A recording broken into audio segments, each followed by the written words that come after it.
Muy buenas noches, sean muy bienvenidos a Crónicas Oculta, nuestro último capítulo, pero solo de la primera temporada, ¿eh? Hay cierto dejo de tristeza acá, estamos todos muy tristes, muy apenados, pero solo la primera temporada. Como todo ciclo llega a su fin, tenemos que darnos un poquito de vacaciones también, descansar. Es casi fin de año ya y el cuerpo tiene que descansar. El próximo año, ya en marzo, retomamos la segunda temporada desde España. Me voy, dejo este querido país, así que los espero a contar de marzo en España. Bueno, eh, hoy tenemos un programón con un invitado de lujo, como siempre, siempre buenos invitados al programa Crónicas Ocultas. Vamos a hablar de grafología, pero antes que cualquier cosa, no puedo hacer la diferencia hoy de mencionar, de exponer a nuestro único y valiente patrocinador, el taller de motos de Cristian Helguera, que esto está en Argensola 1738, Barrio Los Paraísos, 351-370-7606, el mago de las motos, ¿eh? Ya que vamos a hablar de grafología, uno estudia las letras, él estudia los motores, ¿eh? Escucha el motor de tu moto y te dice, tu personalidad puede ser de tal tipo, y de ahí me lo deriva a mí, para que yo lo tengo en mi consulta psicológica. Así que lleven su moto a donde Cristian Helguera, el mago de las motos minegra, solamente él la trata. De hecho, ahora que voy a viajar, él me hace el service gratis, así es que va a quedar de 10 puntos. Bueno, como les adelantaba, hoy vamos a hablar de grafología. Muchos de ustedes se preguntarán, ¿qué es la grafología? Vamos a aprender ahora qué es lo que es, qué es lo que aborda, desde dónde, cuáles son sus principales exponentes. Pero yo tengo el exponente a una maravilla, ¿no? Tengo el lujo de tener a Ricardo Fernández, psicólogo y grafólogo desde Buenos Aires. Ricardo, bienvenido a Crónicas Ocultas. Bien, gracias por la invitación. No sé si se escucha bien. Se escucha perfecto. Bueno, Y podemos escribirnos también, ya que somos grafólogos. sí, Bueno, Ricardo, muchas bueno, gracias por tu tiempo, nos atrasamos un poquito. Había un programa, un inicio, un programa nuevo, así que los chicos tenían ahí su espacio reservado. Así que gracias por la paciencia. bueno. Bueno, Ricardo, Contame, ¿ah? Perdón. contame de qué querés Ah, que hable. podemos hablar tantas cosas, Ricardo, ya que somos doblemente colegas nosotros, ¿eh? Sí, Psicólogos y ¿viste? grafólogos. Mira, ¿Viste? sí, sí, sí. Hoy nos convoca la grafología. Tenemos una persona en común nosotros, René, que es Sí. profesora, directora del Instituto ROM acá en Córdoba. Si quieren estudiar grafología, se lo recomiendo absolutamente. Nos convoca la grafología, pero mucha gente no sabe lo que es la grafología. Creerá que es una adivinación, es una mancia, es un... ¿Qué es, Ricardo, la grafología? Em, bueno, la grafología, viste, hay muchas teorías y muchos autores según quién la defina y demás, ¿no? Hay Siempre hay una discusión si es una ciencia, si no es una ciencia. Yo lo que digo siempre es que más allá de que sea una ciencia o no sea una ciencia, según quien la defina, es algo que es útil, que se puede aplicar en un montón de campos, como en la selección de personal, en el análisis de personalidad, en la educación, en la publicidad, etcétera, etcétera, etcétera. Y entonces es una herramienta útil que puede servir para, digamos, para que, de acuerdo a la finalidad que tenga cada uno con su especialidad, puede servir o para ver un perfil de personalidad, y ver si es compatible para un puesto de trabajo, como es en la selección de personal, o ver si, de acuerdo a las características de personalidad que tiene, dentro de qué áreas, digamos, se puede desenvolver mejor en el campo de la orientación vocacional, o ver a qué público quiero llegar con el producto que le quiero vender y cuál es el tipo de tipografía o de color que conviene utilizar para llamar la atención de ese público, como es en el campo de la publicidad. Eh, Ver los perfiles de personalidad de los niños, los problemas de conducta, los problemas de aprendizaje, las situaciones de violencia familiar y demás que pueden estar expresados en la escritura de un niño en la escuela. O sea, más allá de si es una ciencia, no es una ciencia, la podemos definir, yo creo que es una ciencia. eh, Hay teorías que también tienen sentido, que es la ciencia en realidad es la psicología, y la grafología viene a ser como una herramienta dentro del campo de la psicología, porque uno la puede ver como una técnica proyectiva gráfica también. Claro. Yo tengo uno de los libros que he editado, el primero de todos, que se llama Grafología como técnica proyectiva gráfica. eh, y porque, bueno, es una herramienta donde proyectar es sacar afuera lo que tengo adentro, digamos, ¿no? Y en el caso de la escritura, saco lo que tengo adentro y lo proyecto sobre un papel, y ese papel va a estar hablando de mi forma de actuar, de mi personalidad. O sea, ¿por qué podemos analizar una escritura? Porque vos sos psicólogo, los psicólogos estudiamos un poco el carácter de la gente, ¿no? Las conductas de la gente, y, y en las conductas cada uno de nosotros nos mostramos como somos, en nuestros gestos, en nuestra manera de expresarnos, en nuestra manera de hablar, de caminar, de comer o lo que fuere. ¿Y por qué podemos analizar una escritura? Porque la escritura es una muestra de conducta. Mm, Escribir es una conducta. claro. Entonces, uno proyecta en el papel aspectos, digamos, inconscientes y conscientes que tienen que ver con mi conducta, y voy a mostrar en ese papel lo que soy, lo que me pasa, lo que siento. Si soy muy ansioso, voy a escribir rápido, voy a deformar las letras, las voy a simplificar, les voy a sacar partes para terminar enseguida. Si soy medio como muy pensante, muy obsesivo, voy a dibujar las letras, le voy a dar más tiempo. O sea, si soy vueltero, la voy a llenar de arabescos y florituras raras, digamos. O sea, lo que voy a proyectar en ese papel es lo que soy. Si soy desordenado, desorganizado, mi escritura va a ser totalmente desorganizada. Y si soy muy metódico, ordenado y demás, mi escritura va a tener una organización que va a coincidir con esa manera de ser. O sea, lo que somos lo proyectamos en ese papel. Estamos dando una muestra de conducta, y que a partir de analizar esa conducta uno puede hacer una inferencia de personalidad, como es la personalidad de este sujeto que está escribiendo. Claro. Eh, Me- Mancia, la grafología estuvo mucho tiempo ligada a las mancias, ¿no? Ligada no, en realidad la grafología nunca estuvo ligada a las mancias, pero bueno, hubo gente que sí las ligó a Popularmente. las mancias, Sí. digamos, que es distinto. Eh, y, y en realidad no tiene nada que ver con las mancias, porque cuando escribimos, el, con cualquier grafismo, escribimos o dibujamos, un dibujo cualquiera, o un test gráfico, la casa, la persona, el hombre bajo la lluvia, el test de Bender, o cualquiera de los test gráficos que uno puede utilizar, que son utilizados en el campo de la psicología. Todo grafismo es producido por el cerebro de la persona que está escribiendo. Así O es. sea, la mano va a ser movimientos que reproducen órdenes de nuestro cerebro. Y lo que producimos en el papel es un reflejo de cómo funciona el sistema nervioso de esa persona que está escribiendo. Porque hay 47 áreas en cada hemisferio cerebral que tienen que conectarse y pasarse información para producir una simple letra, ya que el cerebro es el que está trabajando para producir la letra. Entonces lo que está proyectado en ese papel es un reflejo del sistema nervioso de esa persona que está escribiendo. Con lo cual, si querés adivinar cómo va a ser el futuro, si se va a casar con un príncipe o ese tipo de cosas, no la vas a adivinar con la grafología. Que después haya gente que hace negocios o que le da un tinte mágico porque tal vez sea más negocio, pasa, pero la grafología seria no tiene nada que ver con eso. Claro. Es un análisis del sistema nervioso del que está escribiendo.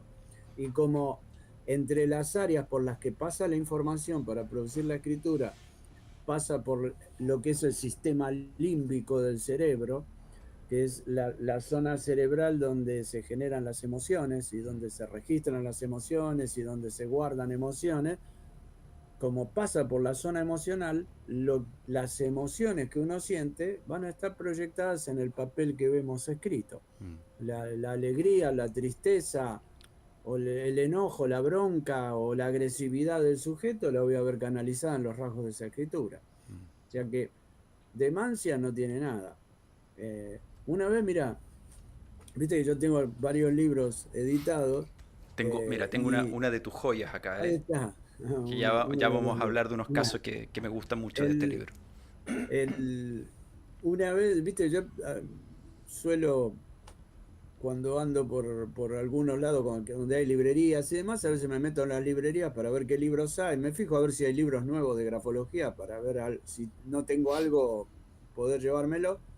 Y entonces siempre pregunto, ¿tenés libro de grafología? Entonces me dicen, no, acá en aquel sector. Y un día, y a veces me fijo para ver si tiene los libros míos también, ¿no? En la librería.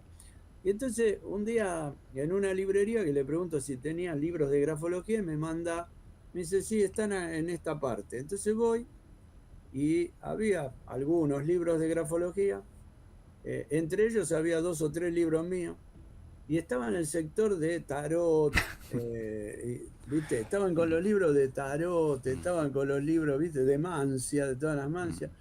Y le digo al vendedor, che, discúlpame, no me lo podés cambiar de lugar, porque mira, yo soy el autor de estos libros, pero no me lo pongas ahí. Y el flaco me dice, ¿y dónde querés que lo ponga? Ponémelo con los libros de psicología, no me lo Claro. pongas ahí. Y me dice, ¿sabes qué pasa? Si lo saco de ahí no los vendo. O sea, quiero decir como que hay una mentalidad o una relación de mucha gente de la grafología con algo mágico, y no tiene que ver con lo mágico. Bueno, es una estrategia comercial, que está ahí en las Es mancias una para vender. estrategia comercial, Sí, sí, ¿viste? sí.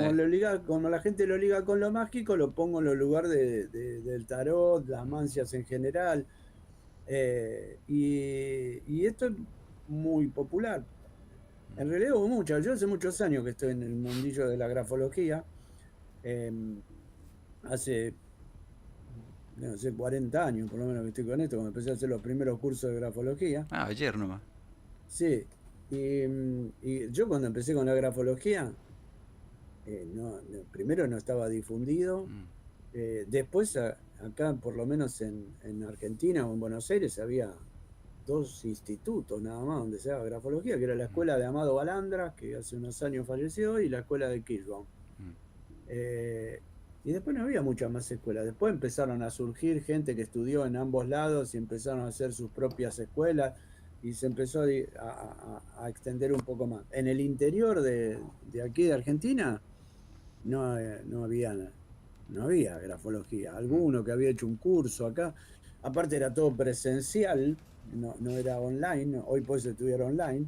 Claro. Y entonces, o sea, por ahí vivías en el interior del país y si querías hacer un curso te tenías que venir a vivir a Buenos Aires, con lo cual mucha gente del interior no hacía eso. Y entonces, bueno, y en aquellas épocas estaba muy ligado a la magia, a la omancia, y después se fue abriendo, ¿no? Porque después, a medida que se fue abriendo y la gente fue divulgando y se armó una carrera oficial que existe hoy, que es una tecnicatura que está aprobada por el Ministerio de Educación, por lo menos en la Ciudad de Buenos Aires. Entonces, bueno, es como que se le fue dando otro lugar, otro énfasis y empezó a tener otra seriedad también. Pero siempre todavía sigue ligado a esto, ¿no? Em, Hay algo pero bueno, importante. insisto, si es ciencia o no es ciencia, no sé, lo podemos discutir hasta el año que viene, pero es útil. Sí. Aprendan grafología y utilicen lo que es útil. Sí pueden adivinarle la firma al marido y saber muchas cosas. Mm. Este tema de la grafología me llamó la atención de dos puntos que tú mencionaste. Porque, a ver, bueno, nosotros estamos en este mundo, pero la gente no tiene por qué saberlo también. O sea, hay una ignorancia justificada, ¿no? No es muy masivo, como tú mencionabas. Pero, por ejemplo, a mí me ocurrió que hace unos 22 años atrás, cuando yo estaba estudiando psicología, había una compañera, esto lo comenté en clase una vez, una compañera que estaba haciendo en Chile un diplomado de grafología, que en Chile no existe. O sea, en Chile la grafología es básicamente una mancia, ¿no? Hay mucha burla con respecto a eso, me incluyo en mi ignorancia de esos años, y ahí me entró el bichito. Entonces, hay un desconocimiento muy grande de esto. Y una de las cosas que más preguntan es algo que tú mencionaste. ¿Qué pasa con las limitaciones de la grafología en cuanto a los niños? Porque nosotros lo sabemos, se puede analizar ciertos elementos. ¿Cuáles son los elementos que uno como grafólogo puede analizar en el caso de un niño de 3 años? Y ahí ya, en caso de un niño, o sea, la evolución del grafismo arranca desde el garabato. Mm, Eh, y en un niño de 3 años todavía garabatea, ¿no? Hace garabatos. mm, Y esos garabatos uno ya los puede empezar a analizar. Uno no puede decir, este niño tiene esta personalidad determinada porque es un niño que está en formación, pero ya le mm, ves rasgos de conducta, le ves un perfil. mm, Eh, Están los niños que les das una hoja y garabatean y ocupan toda la hoja con distintos tipos de movimientos y colores, eh, que te marcan un perfil. mm, Eh, Niños que por ahí hacen garabatos mucho más pequeños en algún sector de la hoja y nada más. Entonces esa diferencia en la ocupación del espacio también marcan distintos perfiles. mm. Uno, el- el- la hoja es como el espacio donde uno se mueve, digamos, ¿no? O El sea, mundo.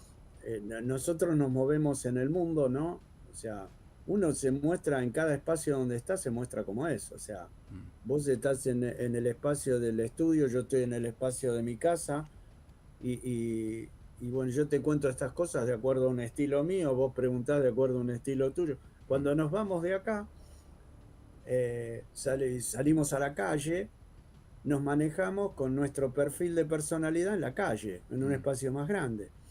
Eh, Cuando estamos en un aula, vamos a una clase, nos mostramos cómo somos en esa aula.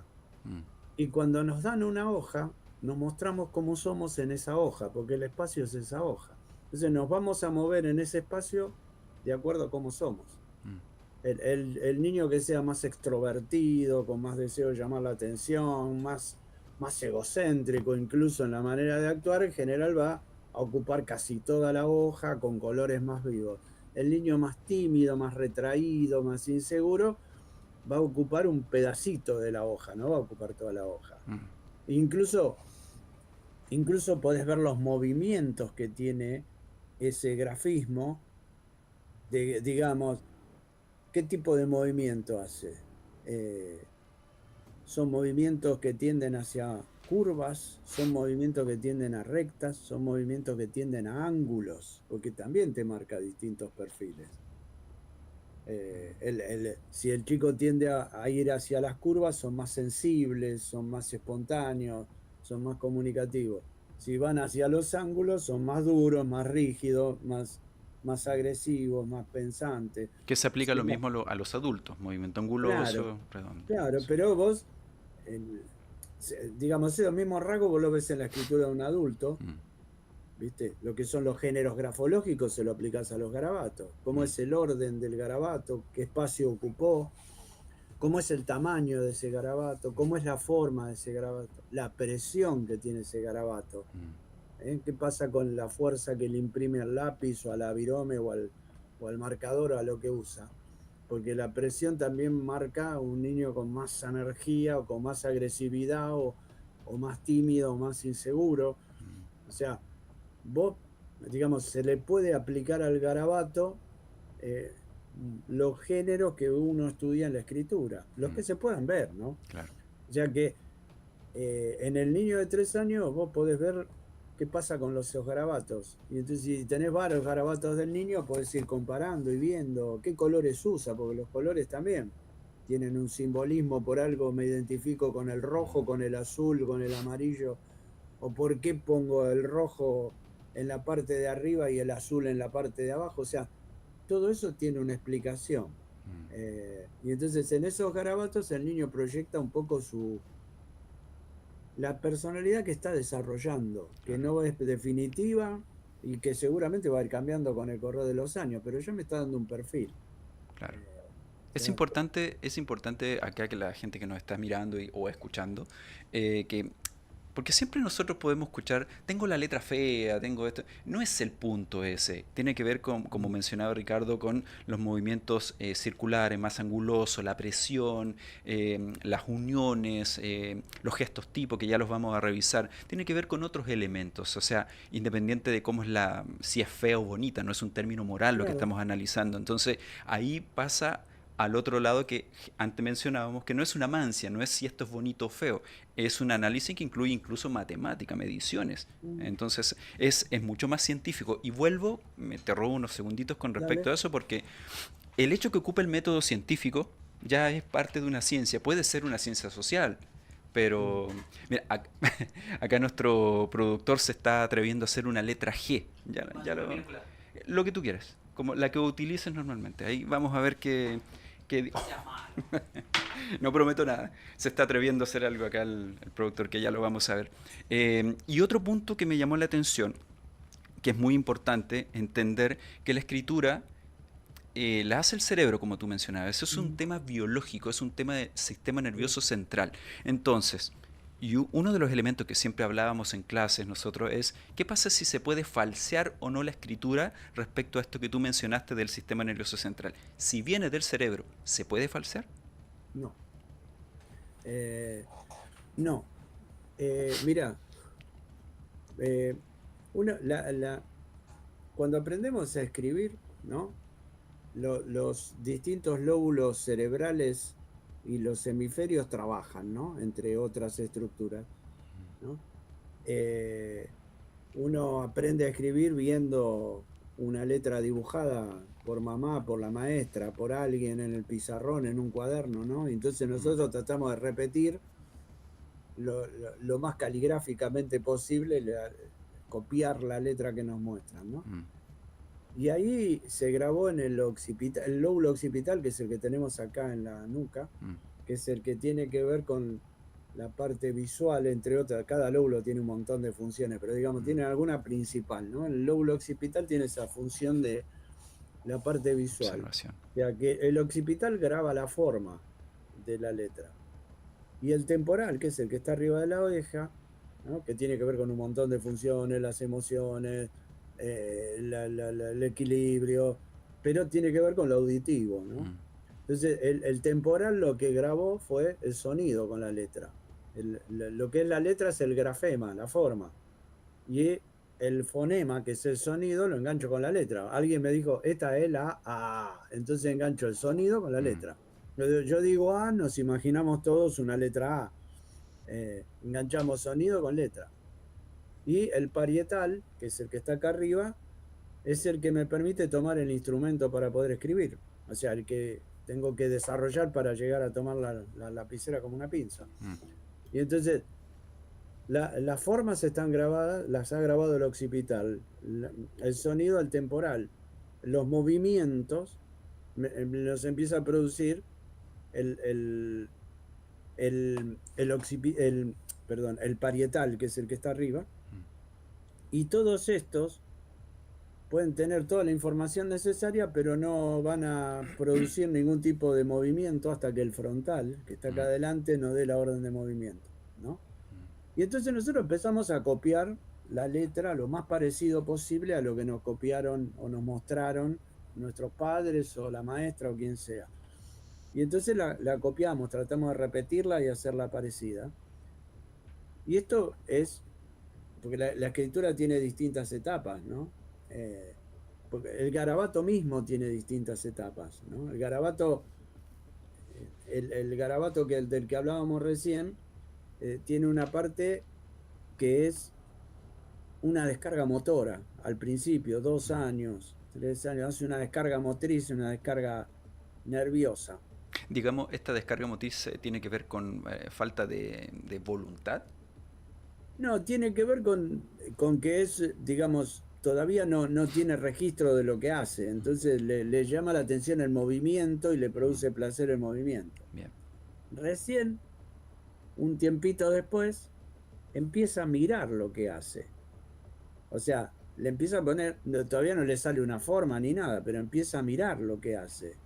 Eh, entonces, eh, las etapas serían el garabato sin control, que es la primera, cuando es una descarga motriz sin mirar, y el garabato con control perceptivo, que es cuando empiezo a mirar qué estoy haciendo. Y la última etapa del garabato, antes de pasar al dibujo, es lo que es el garabato denominado, cuando los chicos le ponen nombre. Dice, Mm, este es un auto. claro, un Y por perro, eso un son gato. 4 rayas, ¿viste? No, el Mm, auto no lo ve ni de casualidad, pero para él es un auto eso. sí. Entonces, es el garabato denominado. Cuando lo empieza a denominar es que está evolucionando. Mm, Del garabato pasa al dibujo, eh, que también tiene sus partes preesquemáticas y esquemáticas. Y después viene la escritura, después mm, de la evolución del dibujo. Y la escritura pasa por una etapa precaligráfica, que es esta que te digo, que voy dibujando las letras lo más parecido posible. Y unos años después, 8 años, 9 años, paso a la etapa caligráfica, digamos, que es cuando ya no trato de reproducir la forma exactamente como me la enseñaron, sino que le doy un toque personal a esa mm, forma. Empiezo a hacer mi A, mi M, mi G. Le empezamos a dar un toque personal a esa forma. Esa es la etapa. ¿Es consciente esa forma personal? En general no. O sea, no es que vos elegís la forma. ¿Qué pasó? Que vos empezaste a repetir o empezamos a repetir movimientos que se van grabando, ¿no? Mm, ¿Dónde se graban? En los ganglios basales, en el putamen, en el cerebelo. O sea, entonces esos movimientos se graban. Entonces, en la medida que lo repito, como todo lo que hace el cerebro, que es esa repetición, ¿no? En la medida que repito movimientos, esos movimientos se me graban. Y entonces, una vez que se me grabaron los movimientos, después ya escribo automáticamente. Cuando estamos escribiendo, nadie piensa, ahora voy a hacer la M, mm, entonces ahora tengo que hacer este movimiento. Ah, oh, pero ahora viene este otro. Y ahora viene. No, no pensás, es automático. Eh, ¿Por qué? Porque están grabados en los ganglios basales y entonces vamos al movimiento automático. Eh, cuando, cuando alguien quiere, suponete que alguien quiere falsificar nuestra escritura, nuestra a firma, eso iba. Mm, ¿no? Suponete, eh, ¿qué hace? Intenta copiarla lo más parecido posible.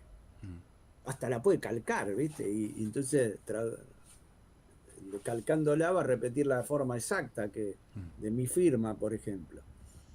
Y entonces, ¿qué va a pasar? Me puede calcar la firma y hacer pasar como que yo firmé ese documento. Pero ¿qué pasa? Si, si uno pide una pericia sobre esa firma, una pericia caligráfica, no grafológica, que es otro campo, exactamente. el del perito calígrafo, no es el campo del grafólogo. El calígrafo analiza la autenticidad o falsedad de un documento. Claro. Esa firma es falsa, la hizo este sujeto o no la hizo. El grafólogo lo que hace no es determinar si es verdadera o falsa. Lo que hace es tomar esa firma. Cuando el calígrafo dice esta firma es verdadera, bueno, después puedo hacer un análisis de la personalidad del sujeto por la Claro. firma que tiene. El calígrafo es el que me va a determinar si es falsa o no. Pero ¿por qué me agarra si es falsa? Porque yo copié la escritura, la calqué, ponele que calqué tu firma, y me salió igual a la que haces vos. Pero cuando va un calígrafo a analizarlo, ¿sabe qué descubre? Que los movimientos con los cuales yo hice esa escritura no son los movimientos con los que vos hiciste la escritura o hiciste tu firma. Claro. Eh, Porque difieren los movimientos. Porque a vos te salió espontáneo, pero yo lo tuve que calcar y Claro. hacerlo despacito para que me salga igual. Y ahí Entonces, se ve la diferencia de presión, del el la entintado. presión, el movimiento para unir las letras. Mm, Entonces yo la copié, viste, la calqué y me salió exactamente igual a la tuya.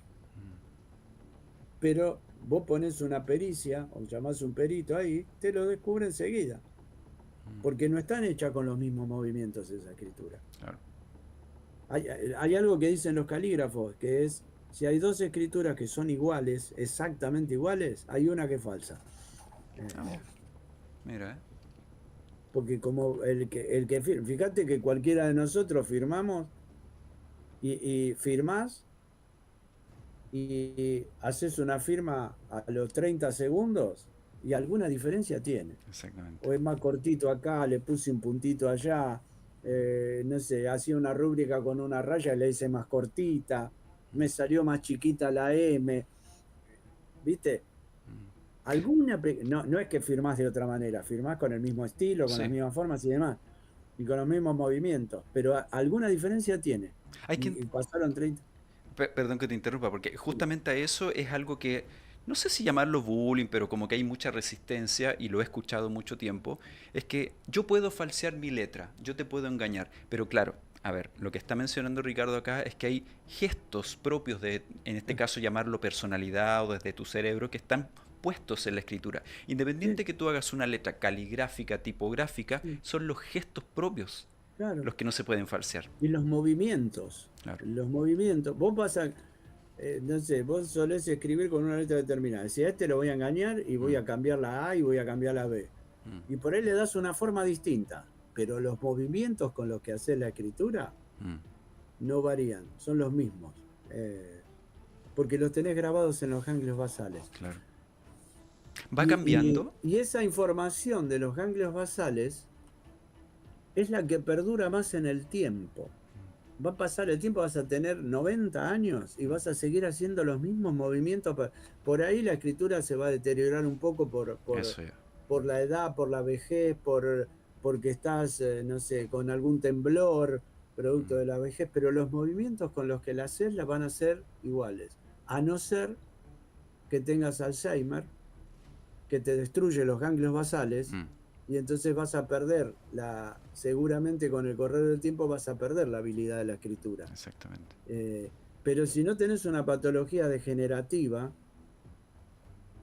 lo que se mantiene con más tiempo son los movimientos que están grabados en los ganglios basales. Mm, O sea que no podés engañar a nadie. mm.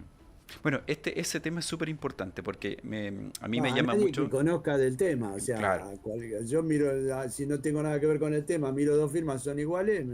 Cuando falsificamos, no sé si lo hiciste alguna vez, la firma de mamá o papá en el colegio, No, nunca. Sí, ¿no? Viste que porque te pusieron una nota que te portaste sí. mal y te mandaron un comunicado y uno no se lo quiere mostrar a los padres porque dice me Mm, va a retar y entonces le copia la firma a mamá. mm, Y por ahí hasta te sale parecida a la firma de sí. mamá y en el colegio Se se lo lo creía. tomaron y pensaron que era la firma de mamá. Si hubieran Sí. puesto un calígrafo, dicen, che, esta no es la madre. Y de hecho nos ayudábamos entre nosotros, escribíamos las Claro, letras de los otros papás. Eso claro. es importante lo que tú dices porque hay algo que a mí me llama mucho la atención, que mi especialidad, mi máster en psicología forense, entonces trabajo mucho con los Ah, perfiles, el funcionamiento más del tipo estructural. Pero me llama mucho, poderosamente la atención en grafología lo que son justamente las demencias, todo lo que es lo mm, degenerativo del cerebro. Y se puede observar, o sea, cualquiera de nosotros si tiene un cuaderno, por ejemplo, de nuestra madre cuando era más joven y la ve ahora más mayor, se van a ver ciertas sutiles sí. diferencias. Si bien es cierto, es la misma letra, sutiles diferencias. Mi pregunta es, ¿una persona puede, o es esperable, mejor dicho, que la escritura vaya variando a través de los años, manteniendo, entendiendo lo que tú dices, ¿no? Los gestos, base. ¿Se espera que vaya variando o hay una edad en que se tendría que rigidizar? Eh, la escritura es variable, permanentemente es variable.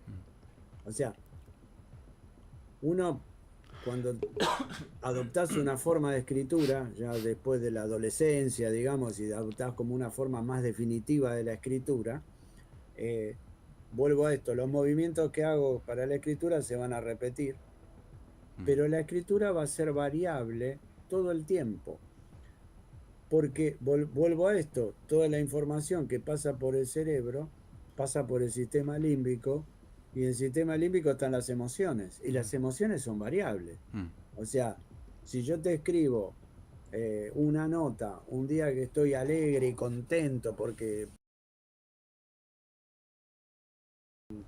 no sé, un proyecto que tenía, voy a tener rasgos posiblemente más abiertos, más hacia la derecha, más hacia... Y me agarras un día que me agarraste mal parado porque, no sé, me frustré por algo que salió mal y se me cayó un poco el ánimo.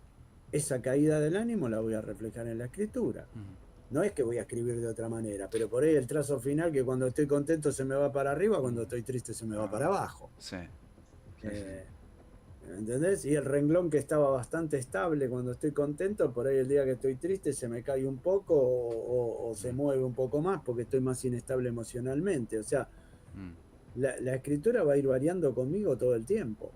mm. Eh, la Manteniendo la escri- base que tú mencionabas siempre claro, de los movimientos. manteniendo una base, una Mm, estructura, porque no es que uno es otra persona, si no seríamos esquizofrénicos todos. mm, Soy el mismo y mantengo una base, una estructura que la voy a mantener hasta el último día de mi vida. Pero, pero voy a tener que esa escritura va a tener movimientos. Si mm, agarrás 10 escrituras, no sé, agarrás una escritura de una persona cuando era adolescente, cuando tiene 20, 30, 40, 50, vas a encontrar que hay una estructura que se mantiene, pero mm, vas a encontrar un montón de cambios. mm, Y mismo, como te digo, en, en el mismo día te puede variar la escritura. mm, Y vuelvo a esto que te digo, yo te digo firmá, y vos firmás, terminás de firmar y te digo firmá de vuelta, y vos mirás tu firma, alguna pequeña modificación tiene. mm. No son iguales, no son exactamente iguales. Tienen el mismo estilo, eso sí, la misma forma, pero alguna diferenciación tiene. O la achicaste un poquito, o la agrandaste un poquito, o un trazo lo hiciste un poco más largo que el otro. Algo vas a encontrar diferente. ¿Y qué Y lo pasa mismo por... pasa con la escritura. Tú mencionaste recién la palabra esquizofrenia. ¿Qué pasa entonces si nos vamos al lado más de las patologías? Por ejemplo, una persona que tiene el desorden del tipo esquizofrénico, que es más progresivo, no es degenerativo a diferencia de la psicosis, para marcar una diferencia. ¿Qué, ¿Cómo se notaría, por ejemplo, la diferencia para que la gente lo pueda entender desde la escritura compensado, es decir, medicado, estabilizado, a un brote, por ejemplo, o en estado de delirio? ¿Habría una diferencia sustancial? Sí, sí, sí. El, Suponete que alguien está en un brote. El brote es, bueno, cuando estamos hablando de un cuadro psicótico, la Mm, esquizofrenia, que es un cuadro psicótico, que son personalidades que rompen un poco el vínculo con la realidad, ¿no? Y mm, elaboran su propia realidad a través de delirios, alucinaciones, ¿no? De ideas erróneas que para ellos son reales, ¿no? No mm, sé, me vine a buscar un plato volador para llevarme a algún lado. Bueno, por ahí parto de una idea errónea, pero para mm, mí es real. claro. Em, y entonces el brote, cuando uno dice está haciendo un brote, es el momento donde el sujeto rompe un poco la relación con la realidad y empieza a alucinar, a delirar, ¿no? Y se va un poco de la realidad. Vos lo haces escribir en ese momento, o lo haces escribir un momento antes del brote, vas a ver un escrito que está deteriorado, que tiene ciertas características como lo que se llaman Mm, fragmentaciones, divide los óvalos, que es un poco la fragmentación del esquizofrénico, de la personalidad del esquizofrénico. Esquizo es escindido, es dividido, son como varios exactamente. adentro de uno. Entonces, todas esas características vos las vas a ver en ese papel. Ahora, suponete que ese sujeto se lo medicó, se estabilizó y lo haces escribir de nuevo, esa escritura va a mejorar. Va a mejorar junto con el efecto de la medicación. Mm, Mira, el, acá en Buenos Aires mm, hay, se está, hace unos cuantos años una amiga, Adriana Silioto, que es conocida en el mundillo de la grafología, em, con otra gente que está trabajando con ella, están trabajando en distintos hospitales. Entre ellos arrancaron en el Hospital de Clínicas, donde se estudia medicina y demás acá en Buenos Aires, en el servicio de neurología, mm, ¿no? Y entonces empezaron a trabajar empezaron con los pacientes de Parkinson y después lo fueron extendiendo a otras patologías y ahora están en el Fernández, en el Churruca, bueno, están en varios hospitales. El trabajo que hacen es muy interesante, porque ellos trabajan desde la escritura, ¿no? De las personas, por ejemplo, con Parkinson, y como la escritura en esas patologías neurológicas se va deformando, se va achicando porque el sujeto quiere controlar la escritura y no puede por el Mm, movimiento que tiene, la firma se le deforma. Y entonces van trabajando con una serie de técnicas de reeducación de escritura para que vuelvan a tener firma, para que mejore su letra. Claro, no le curan el Parkinson, claro. porque con ejercicio no curas el Parkinson, pero los pacientes mejoran la autoestima porque no tenía firma y ahora ve que puede firmar de vuelta y se siente como, ¿viste? Como Gardel con cuatro guitarristas, Claro. ¿viste? Recupera su identidad en Eh, este caso. claro, entonces trabajan sobre eso, sobre la autoestima, sobre ese tipo de comportamiento para que se sientan mejor, que después colabore con el tratamiento. Pero lo que te quería decir es como una de las cosas que hacen es ver si la medicación en el paciente está produciendo un efecto positivo o no, Mm, y lo controlan con la escritura. claro. Porque, por ejemplo, alguien lo van a medicar porque está con un inicio de Parkinson, y entonces le toman una muestra de escritura antes de la medicación. Y entonces se lo medica. Mm, Y al tiempo se le vuelve a tomar una muestra de escritura después de un tiempo de medicación. Si la medicación está funcionando, la escritura mejora en un montón de aspectos. Por ahí está mejor organizada o un poco más presionada o la agrandó un poquito. O sea, hay algunos aspectos que uno ve que fueron mejorando. Entonces, si la escritura está mejorando, es que la medicación está haciendo efecto. mm, Y si la escritura no mejora, es que la medicación no está haciendo el efecto deseado. Y entonces, ¿para qué sirve? Para cambiarle la medicación. Es decir, que esta medicación no está funcionando, porque la escritura no claro. mejoró. Entonces, cambiamos la medicación y volvemos a hacer la prueba. Entonces, probamos con otra medicación. Y por ahí en la otra vemos que mejoró la escritura. Es decir, bueno, vamos con esta que mejoró, le está haciendo efecto. ¿Se entiende? O sea, Mm, como te quiero decir, la medicación ayuda, como estabiliza un poco a la persona, esa estabilización se va a dar también en la escritura. La escritura es un reflejo de cómo somos, o sea, claro. uno escribe como es un reflejo de cómo es, cómo se siente, es un reflejo de lo que somos. Entonces, por eso te digo, en cualquier patología que puedas pensar, la medicación ayuda Claro. a mejorar la escritura. Esa es otra rama de la grafología importante, el trabajo neurológico, en este caso con los pacientes Claro. con algún tipo... Yo Bueno, está tengo, la neurografología. Mira, vos, bueno, tengo también yo tu libro de la neurografología. bueno, y hay un grafólogo que era en Chile, yo estuve en algunos congresos con él, Silva Hernández, no sé si lo escuchaste, Norma, em, que tiene, mira, a ver si tengo algún libro de Silva Hernández, No, no tengo un lápiz para... Pero voy a... que fue uno de los primeros libros que leí de lo neuro. Mira, Claudio Silva Hernández. creo que sí.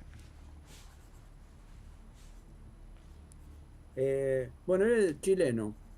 Yo compartí algunos congresos con él y me regaló este libro que él había hecho.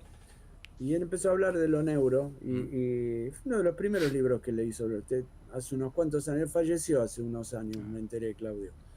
Em, y, y, viste, por eso digo, todo esto de lo neuro, hoy las neurociencias invaden todas las ciencias, ¿no? mm, Porque hubo un gran cambio en los últimos años, en los últimos 30 años más o menos, que es la tecnología. Entonces, vos pensás que cuando hace unos años atrás, 40, 50 años atrás, cuando lo que se sabía sobre cerebro era de estudiar cerebros muertos, ¿no? mm, De gente que se moría, le estirpaban el cerebro y querían saber qué pasó en el cerebro de Jack del Destripador, mm, esperaban que se muera y le sacaban el cerebro y lo estudiaban. O el famoso caso de Phineas Gage en neurociencia, que una barra le la atravesó la atravesó. cabeza y le Mm, destruyó el lóbulo frontal y el tipo cambió la conducta totalmente sí, de ser alguien moderado y mm, tranquilo, pasó a ser impulsivo, sí. nervioso, agresivo. Entonces, ¿qué pasó? Se murió Pineagel, le sacaron el cerebro y dijeron, uy, mira las funciones del lóbulo frontal. Le destruyó el lóbulo frontal, por eso no controla más los impulsos. Ahí Claro. descubrieron que el frontal controlaba los Y impulsos. O sí. sea, lo que se iba sabiendo sobre el funcionamiento cerebral era producto de estudiar los cerebros de la gente que moría. Mm, Hoy, con toda la tecnología que existe, la diferencia es que se estudian los cerebros vivos. ¿Querés saber mm. lo que pasa en la cabeza de un asesino serial? Y lo vas a la prisión, le pones dos cables en la cabeza a una computadora y ves qué zonas del cerebro se le están activando ante determinados estímulos. Y sí. O sea, podés saber lo que le pasa en el cerebro al asesino serial hoy, no tenés que esperar que se muera. Mm, Entonces, ¿qué pasó? Esto cambió un poco todo el conocimiento sobre el cerebro y todas las funciones que tiene el cerebro, y eso se fue expandiendo y fue dando, digamos, se fue metiendo en mucha ciencia. ¿Por qué? Porque el cerebro es el que nos sí. gobierna, nos maneja. Mm. Y entonces, vuelvo a esto, lo que escribo es producto de ese cerebro que lo está produciendo, no es otra cosa que eso. A mí se me viene a la Y, mente siempre una frase de Sandro que dice, la grafología es la expresión del yo. Entonces es ah, auténtico, ¿no? Tengo una duda existencial con una escritura que aparece en uno de tus libros, que es el libro de Grafo-Neuropsicopatologías, que lo sí. recomiendo, es muy bueno. Hablando de psicosis, ¿este es un escrito en brote o alguien con una compensación médica? Ese estaba medicado. Bien. Era un esquizofrénico paranoide, Ahí. un esquizofrénico paranoide, que el paranoide, o sea, tiene la disociación de la esquizofrenia más los delirios de persecución que tiene el paranoico. Una joya. Y entonces tenía delirios de persecución y brotado, digamos, era una cosa totalmente desorganizada. Ahí está medicado. Bien. La escritura no es perfecta, es un psicótico, no es una persona normal. Entonces, Hay un vos proceso te de das cuenta, degeneración, ¿no? Sí. claro, o sea, hay muchos retoques, muchos Mm, temblores, tiene muchos rasgos que hablan de que no es una escritura normal, pero se puede leer, se mm, entiende la letra. sí. ¿Por qué? Porque está medicado. Y entonces eso equilibra bastante. Y acá Por tengo eso digo otra, que la... otra joya que aparece en tu libro, que es una de mis especialidades con respecto a la psicopatía. Bueno, Una joya ese, los ¿no? psicópatas, Ay, ese los bien. psicópatas mejor detectarlos a tiempo antes que te destruyan la vida, digamos. Exactamente. Bueno, el ¿Eh? último capítulo anterior a este hablamos de la psicopatía. Y no traje Claro. el libro, se me olvidó, pero acá esta es la letra supuestamente de un psicópata, de alguien diagnosticado al menos Sí, con el el trastorno. psicópata tiene muchos rasgos de agresividad, o sea, Mm, si te fijas esa letra, por ejemplo, apunta mucho a puntas hacia la zona inferior, a la parte baja de la claro, escritura, que es la parte de los impulsos, de los sí, instintos. ¿Por qué? Porque es impulsivo, instintivo y hasta tiene algunas formas que parecen cuchillos en algunas P, en la zona inferior. Esos sí. son rasgos de violencia, esos son personas Me violentas. parece que Eh, en, a ver si se alcanza a ver ahí en la, no sé cuál es la letra, no logro ver, pero hay como bajos de cuchillo, abajo, en el Sí, penúltimo en las renglón. zonas bajas Sí, así de las P y sí. demás, a veces hace como movimientos triangulares en Bueno, cuchillo. eso es importante, que eh, la gente sepa que el cuchillo es una baja triangular, ¿no? sí, Un y cuchillo, sube en la como forma. haciendo un triángulo, digamos. Sí, Y esos son signos que es una persona violenta y agresiva. El psicópata, exactamente. eh,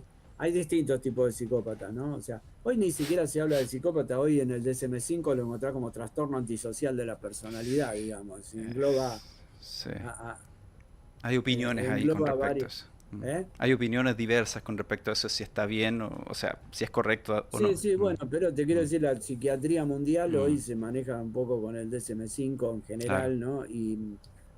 Pero bueno, hoy se los engloba como trastornos antisociales de la personalidad, pero ahí, dentro de lo que era la psicopatía, hay leves, moderados y graves, digamos, no Sí. son todos iguales, porque vos podés encontrar un psicópata peligroso que, no sé, que por salirse con la suya te puede matar o estafar Mm, y te podés encontrar con un psicópata leve que no va a estafar ni va a matar a nadie, pero le va a jorobar la vida a todo el que tiene al lado. claro. Eh, porque es dominante, porque se Acá cree el vamos, dueño de la verdad.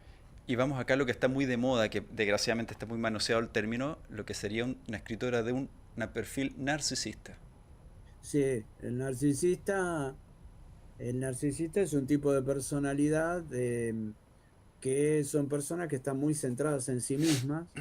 Mm, La escritura va ahí, hacia, ahí tiene que ir sí, de izquierda a derecha, ¿no? Y los movimientos de la escritura tienen que ir hacia la derecha. claro. Si ustedes ven ahí, los trazos finales, cuando terminan las A, cuando terminan la mayoría de las letras, dan una vuelta y vuelven sobre la izquierda, no van Regresivos. hacia la derecha. Mm, Eso es índice de narcisismo. claro. Estoy encerrado en mí mismo. Sí. El Sí, narcisista se cree el centro del mundo, se cree el dueño de la verdad, se cree con todos los derechos sin ninguna obligación y cree que el mundo tiene que girar alrededor de él. hay Hoy es tendencia, muy... hay tendencia a letra adornada en el narcisista. Sí, sí, Bien, sí, sí. bien.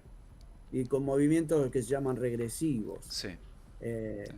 el narcisista cree que es el centro del mundo, que todo el mundo le debe pleitesía y que tiene derecho, tiene todos los derechos sin ninguna obligación. Exactamente. Eh, y se cree el dueño de la verdad en general. O sea, el, y son muy egoístas, muy egocéntricos y no tienen ningún tipo de empatía con el otro. Claro. No es que no se vinculan, pero la vinculación con el otro va a ser para sacarle algún beneficio o alguna ventaja. Es O muy de la sea, si mano a le lo da que es el algo, psicópata. si le da algo es porque le va a sacar algo. Sí. O sea, jamás da por bondad, por amistad. O sea, los vínculos son por utilidad Mm. del narcisista. Es lo que Le voy a decía, sacar algún provecho. claro, lo que, bueno, este término de Schneider es más clásico hacia la psicopatía, pero tiene que ver con relaciones cosificantes. O sea, tú me sirves para algo. Sí, Mm, sí. Bueno, los psicópatas son todos mm. narcisistas, Sí, exactamente. pero no todos los narcisistas son Son psicópatas. psicópatas. Sí. Sí, sí, sí. Hay un, El- quiero hacer, esto no se debe hacer, o sea, no sé si se debe porque una letra no determina un rasgo de no, no. personalidad, pero se hace como algo más lúdico. Pero hay letras, para que la gente vaya comprendiendo, hay letras que significan ciertas cosas. La D tendrá que ver con las relaciones, la R con, bueno, ahí hay distintas. Y la G tiene que ver con el área de la sexualidad, ¿cierto? ¿Qué nos dice esta G? Mira, no le vamos a analizar la escritura acá al productor, pero Dice que está yo te dispuesto, digo ¿eh? cómo analizas una G, ¿no? Claro. La G tiene un óvalo, ¿no? En la parte media. Mm, La ahí, parte ahí se ve. media, la escritura se ve en zonas, ¿no? Hay una zona superior de la escritura que son las letras que van del medio para arriba, digamos, las L, las T, eh, la zona media, que es donde están los óvalos, las M, las C, las C, las que no van ni para arriba ni para abajo, Mm, y la zona inferior, que van de la parte baja de la zona media hacia abajo, ¿no? claro. Ahí sí. Eh, Ahí, para que se vea. el, Ahí se ve mejor. Ahí. la parte media tiene que ver más con la parte emocional. El óvalo de la G tiene que ver con lo emocional. Bien. O sea, el hecho de poder hacer el óvalo marca una persona con emociones, digamos, pero con sufrimiento, porque si ves ahí, la parte baja de la G se mete dentro del óvalo y lo pincha. Claro. Que eso se llama óvalo Eso con está pincho. marcando como un sufrimiento emocional, eh, digamos, y después lo que se mira es lo que baja, Mm, ¿no? La vertical que baja hacia abajo marca la seguridad en uno y la fortaleza. Al estar un poco doblada marca como que a veces la seguridad a veces no está tan plena mm, y la pancita de abajo te marca la posibilidad de placer, de gozar, mm, y lo que es esperable es que la G vuelva hacia el centro y se conecte con la letra que sigue. claro. Que Cuando cierre, no pasa básicamente. esto, como en este caso, es como que hay una dificultad a veces como de entrega con el otro, Mm, de vinculación con el otro. O sea, es como que hay una dificultad para entregarme al otro, mm, porque es como que tengo que volver al medio y conectarme con la otra letra. Si no me conecto es como que no me conecto con el otro. mm. Eh, Y ahí hay un ¿Sí? detallito que lo mencionábamos, que son los típicos gestos de cada uno. Sí. Ahí hay un gesto tipo que se llama Arpón. arpón. ¿Qué significa el arpón? Y el arpón es, de persona tenaz y medio cabeza dura también, ¿no? Como cuando se mete una cosa en la cabeza es difícil sacársela, digamos. Mm, Pero es bastante tenaz mm, en la manera de actuar ya, cuando hacen arpones. sí. Que eso va a depender, esto es lúdico, pero va a depender Sí, siempre del sí, es muy ambiente, difícil y claro, tampoco se puede, guarda, no se puede hacer un análisis exactamente. de decir esta persona es así Mm, por gestos aislados. exactamente. Esto sería un gesto aislado, digamos, Mm, un arpón, un óvalo pinchado, una letra. mm, La- para poder decir esta persona es así, le pasa esto, hay que mirar, hay que hacer una mirada gestáltica, digamos, ¿no? sí, Mirar con los gestaltistas que dicen el todo es mayor que la suma de las mm, partes, ¿no? Hay que hacer una mirada gestáltica y mirar el todo. O sea, hay que mirar toda la escritura y ir combinando elementos y combinando distintos géneros. ¿Por qué hace la G de esta manera, con este orden, esta forma, en este tamaño de escritura, o con estas inclinaciones, o con estos renglones mm, horizontales o descendentes, o llegando al margen derecho o no? O sea, se ven un montón de... Entonces ahí se puede entender y decir, esta persona le está pasando esto. claro. Eh, Uy, Porque perdón. allí sería un gesto aislado. Sí. Y tiene que ver con ¿Viste? el Y el ambiente gesto gráfico aislado también. me dice algo, pero no me Sí, habla de la totalidad de la persona, me habla de claro. algún rasgo, que después lo tengo que corroborar con el resto de los géneros. Esto es lo que nos pasa a los psicólogos con que te hago un dibujo y tú me dices, sí, puede ser, te den Ah, rasgos, algún indicador, pero tiene que haber una y es batería de algún test. rasgo, te puedo decir algún rasgo de personalidad. Claro. Cuando te dicen te firmo y Mm, decime cómo soy. Tampoco, la exactamente. firma la tengo que ver en relación a un texto. Mm, No, una firma aislada, sí, puedo decir alguna cosa, pero me voy a estar mm, perdiendo un montón de otras, porque esa claro, firma la tengo que ver en contexto de la escritura. La firma exactamente. aislada es aislado lo que puedo decir. Esto es como fragmentar al ser humano, entendible. Esto es un juego, es algo Claro, lúdico, más que nada para ver las formas y cómo se examina la G. sí, Pero sí, hay que ver sí. el ambiente gráfico, la dimensión, la Hay que ver presión, la el dirección, todo. todo, todo, todo. O sea, no, nada es... Y ojo, ojo también que es importante que la gente sepa que el ambiente gráfico determina mucho el análisis, porque si es un ambiente gráfico positivo, por ejemplo, el arpón puede ser un signo positivo en el funcionamiento, no Claro. necesariamente negativo. Y en un ambiente gráfico negativo puede ser un signo negativo. Exactamente, Eh, exactamente. Me queda una pregunta, algo te iba a preguntar con respecto a esto, que nos quedan poquitos minutos. Sí, nos quedan unos 5 minutitos. El tema de las... Vuelvo a la adolescencia.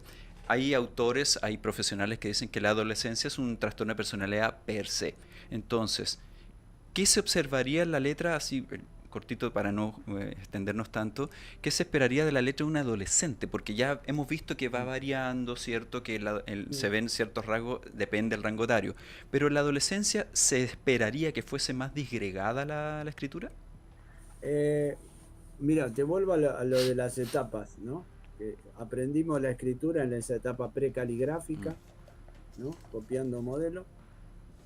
Pasamos a la etapa caligráfica, 8 o 9 años, donde le empezamos a dar un toque personal y empezamos a estabilizar un poco más la escritura, porque ya el niño o la niña de 8 o 9 años ya escribe más parejito, mm, o respeta más los renglones, la horizontalidad, ya tiene otro tamaño, ya tiene más forma, ya la puedo leer. Va logrando estabilizar un poco la escritura. mm, Y toda esa estabilización que hace, medio que se empieza a desbandar cuando llega a la pubertad.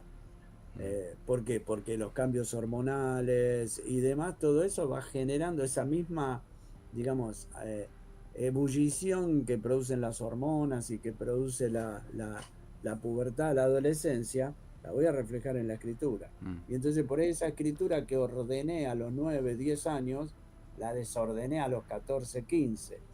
Eh, y entonces empiezan a ser, a veces esas inestabilidades de la adolescencia se empiezan a marcar en la escritura. Por ahí, no sé, empiezo a tener inestabilidad en el tamaño, más grande, más pequeño. ¿Por qué? Porque, y bueno, hay días que me creo que me llevo el mundo por delante y hay días que me siento que no sirvo para Mm, nada. Entonces, digamos, todas esas inestabilidades que va produciendo la adolescencia se van a ir marcando en la escritura. Entonces, mm, muchas de las cosas que se estabilizaron antes se estabilizan un poco a veces en la adolescencia, Mm, pero como todo se tiene que mirar evolutivamente, esas desestabilizaciones no me están marcando que ese chico tiene una patología, me están marcando que está en la crisis adolescente. Y mm, entonces es esperable que produzca esos cambios. exactamente. ¿Se entiende? Sí.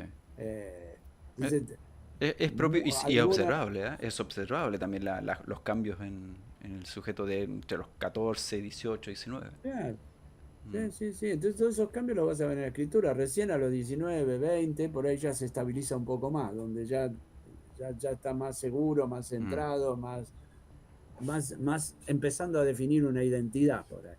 exactamente. Y bueno, cuando defino una identidad, la identidad la reflejo en la escritura. Después paso a tener una escritura que tiene una identidad con la que me identifico de alguna manera y la que voy a seguir manteniendo, después con cambios por las situaciones de la vida, Claro, porque no va a ser constante hasta que me muera, va a haber cambios. Las exactamente. enfermedades me van a producir cambios en la escritura, las crisis, Los no sé, duelos. las alegrías, las separaciones, Mm, las frustraciones laborales, no sé, todas las cosas que nos pasan en la vida las voy reflejando en la escritura. Por eso no va a ser constante y siempre igual. sí, sí. Y Porque Ricardo, la vida es movimiento, no es estática. exactamente. En el último minutito que nos va quedando, pregunta del millón. ¿Necesito ser psicólogo para estudiar grafología? No, porque son dos áreas que se pueden complementar. O sea, si sos psicólogo tenés una ventaja, eh, digamos, porque lo que hacemos es, miramos una escritura y vos estás haciendo un análisis de personalidad. Este sujeto es así, así, así, le pasa esto. Cuando estás haciendo un análisis de personalidad, te estás metiendo en el campo de la psicología.